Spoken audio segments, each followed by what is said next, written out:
Hey friends, it's Sarah, and today I'm going to go hunting for more little free libraries.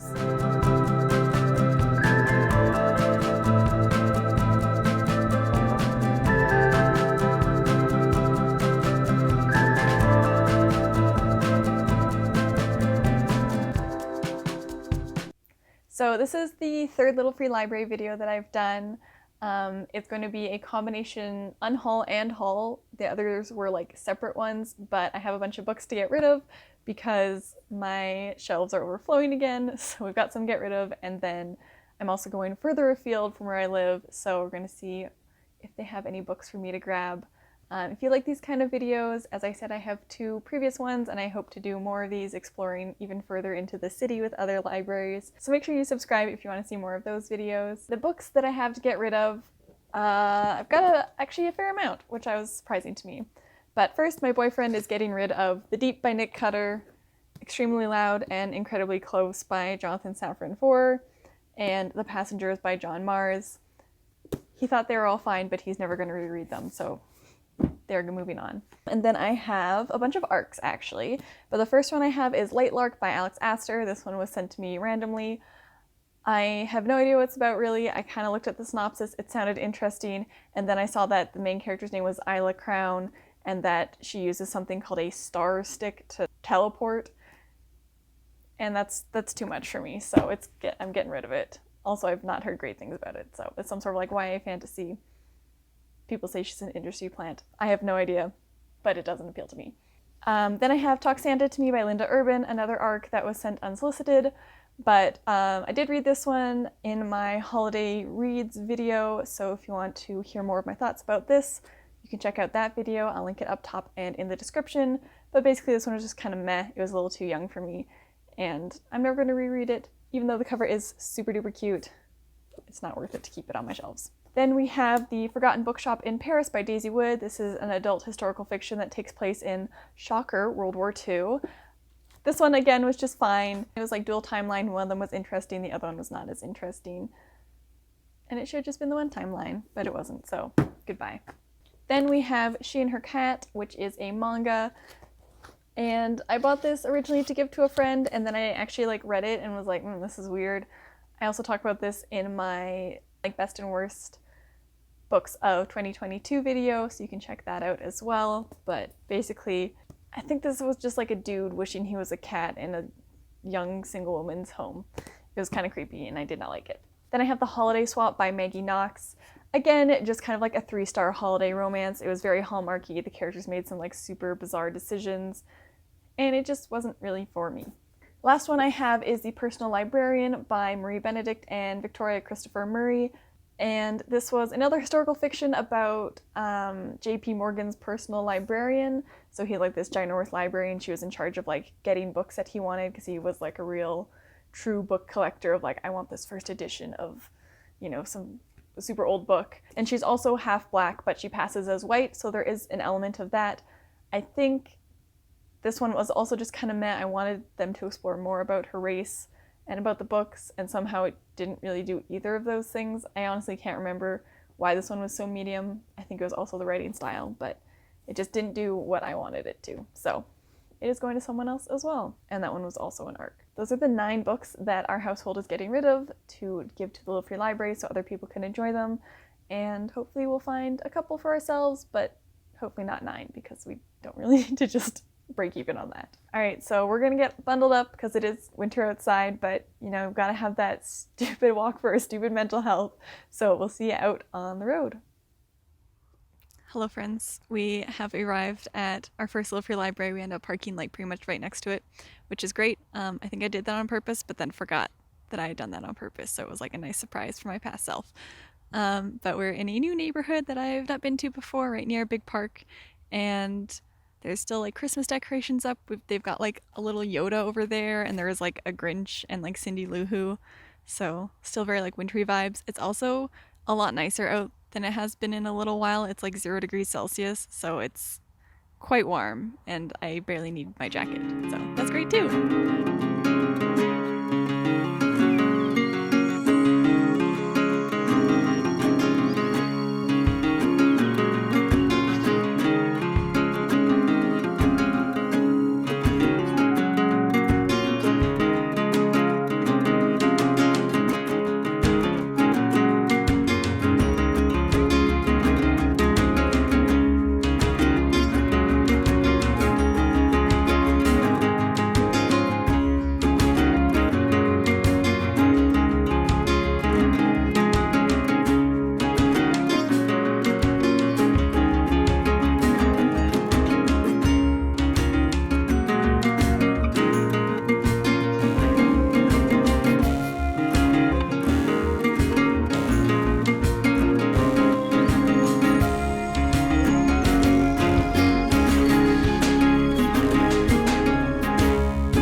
easily, but it looks really nice. It's got different thread and you just...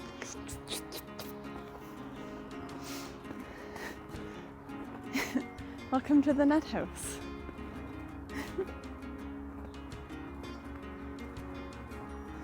Caution, dog can't hold his liquor. Because she has no thumbs. At first you don't succeed. Do it the way you always told you. Great day to go outside and look at your phone.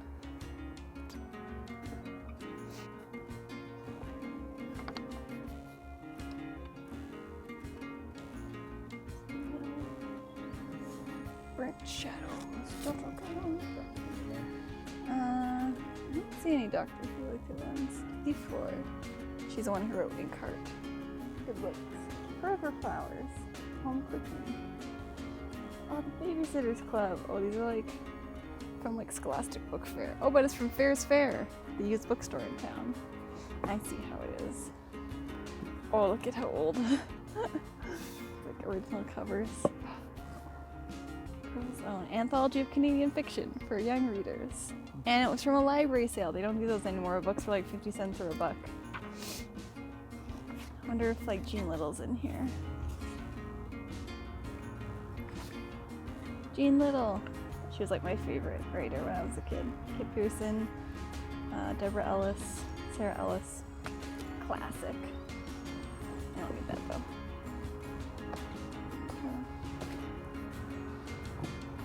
What is this? It's volume 1 missing. Volume 6 of the dramatic saga of the Lorimer family. These look like they're soap opera books. Okay, anyways. We'll give them the personal librarian.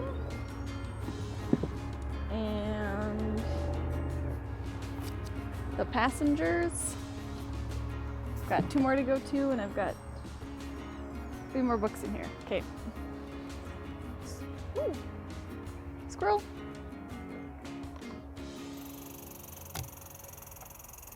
Nice.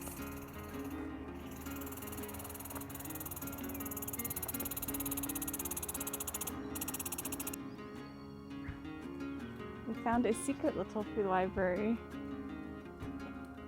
Neil Young, Deck the Halls, Jim Phillips. Something just called Grapes. Oh, by Don Cherry. That doesn't look like Don Cherry. Okay, let's give them... I'm gonna give them this guy. That's so fun. So exciting. And it's so cute. I think this is the cutest one we've seen yet.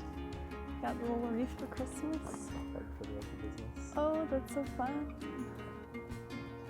I love it. I wonder if that's their business, maybe. That's cool. Find. It's a TARDIS.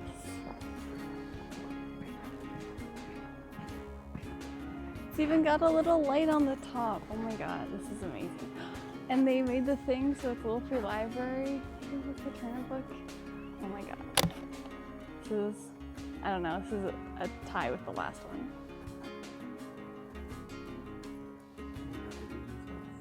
Oh, if I had known this was a TARDIS, I would have grabbed a Doctor Who for another one and stuck it in this one. Shit, my dad says. So fun. Okay, what's the last book I have? It is Lightlark. It's going in this one, I guess. Amazing. And the house is so beautiful too. I keep struggling with these blocks. Oh, there we go. Wow. Alright, we dropped off all 9 books. And we only picked up 1, and it's not for me. So now we're gonna go home having done a good job. Good job, me. See you back home. Hello, so we're back from our little free library adventure. I think that was maybe the coolest set of little free libraries we saw. There's a couple like little like there's like a log cabin one. There's one that like looked like this super cool house. There was a TARDIS one, which was really awesome. And they had like different books than some of the other ones I'd seen.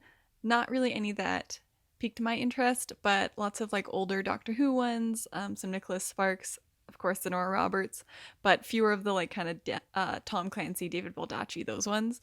So that was kind of neat to see. There weren't any Doctor Who ones in the TARDIS. If I had known one of them was a TARDIS, I would have taken a Doctor Who one from another book and put it in the TARDIS, but I had no idea. which is too bad, but it's very fun. I wonder if maybe the person who built the TARDIS one is the one who has the Doctor Who books and is putting them in the other little free libraries. Maybe. I don't know. Conspiracy theory. Illuminati. So in our travels, we also saw this like gorgeous house. It had this big like round window with plants in it. We took pictures of it like creeps. So I'll put a picture up. I don't know what side I'm framed on, but I'll put a picture up next to me. It was just like the most beautiful brick house I've ever seen, and I really want to live in it now. It looks like something out of like a fairy tale or like, I don't know, a period piece or something. It's just amazing. And then we also saw some deer on our way back. They were just like hanging out by these little townhouses, and we had to walk kind of near them, and one of them started to like walk towards us a bit, and I'm like, please stay away from me. I don't have food for you. You're way too calm about this situation. They didn't have antlers or anything, but still, you don't really want wild animals near you. There's also a cool church that had like this neat, I don't even know, the top of it was really cool. Just cool architecture. It lots of really interesting architecture and cool houses, which is really a fun part of doing these like little free library adventures, because you do get to see these cool little structures that people have built and like browse through different books, but you also get to explore different neighborhoods, which I really enjoy, and it really makes me want to be a homeowner. But who can own a home in this economy?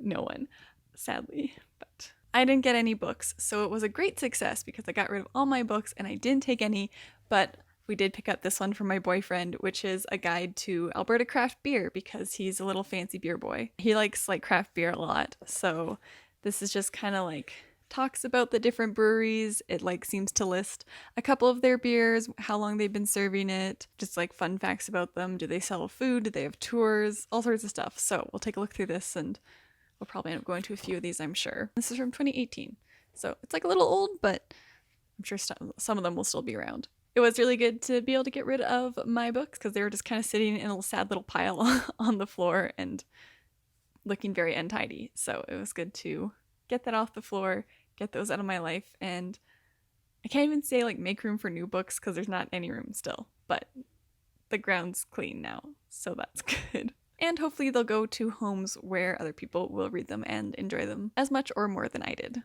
Anyways, I think that's it for this video. Thank you so much for watching. Don't forget to like and subscribe, and I will see you next time. Now go read a book. So make sure you subscribe, and I don't want to say the bell icon thing. I hate it so much. Sounded like my mom. I think that was like the best one. You probably can't hear that, but it's the sound of a cat tongue on the bottom of a cardboard recycling box.